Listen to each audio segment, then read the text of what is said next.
cette doctrine de Hannibal, elle voudrait dire en fait que pour éviter que le soldat enlevé soit ensuite torturé et puis même assassiné, il est préférable d'éviter l'enlèvement en tant que tel par une action militaire qui irait tirer vers ceux qui l'ont enlevé et peut-être également blesser notre camarade. Ça reste un sujet extrêmement sensible, extrêmement complexe. Bien sûr que nous préférions qu'il n'y ait pas d'enlèvement, qu'il n'y ait pas de soldats kidnappés. Maintenant, il y a une ligne, non pas blanche, non pas noire, mais une ligne grise dans tous ces cadres-là, où en fin de compte, il est toujours très compliqué de mettre en place une doctrine précise pour éviter les enlèvements et pour éviter qu'il y ait des kidnappings et ensuite des négociations et des prix très chers à payer. C'est le prix cher à payer en fait qui pose ici un problème essentiel.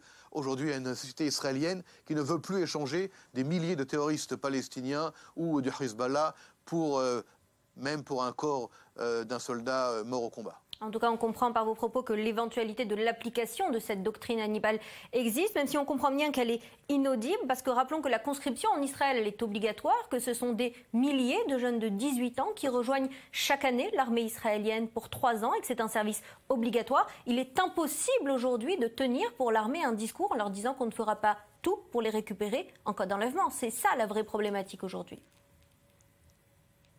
Vous avez tout à fait raison, Myriam. L'armée d'Israël, l'armée de Tzahal, est une armée du peuple, puisque les familles de tout Israël envoient leurs enfants. D'ailleurs, ce sont des garçons et des filles, des hommes et des femmes.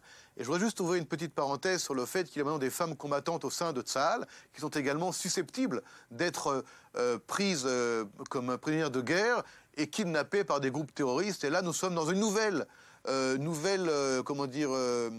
époque qui n'est pas encore arrivée, heureusement, jusqu'à aujourd'hui, mais il n'est pas impossible que nos filles qui sont maintenant conductrices de chars ou dans d'autres unités combattantes le long de la frontière face à l'Égypte soient également des cibles pour être kidnappées. Et là, que se passe-t-il? Est-ce qu'elles doivent également passer ce type de préparation? Est-ce que nous devons voir différemment, parce que c'est une femme de 18 ans ou 19 ans, le type de négociation, le prix à payer?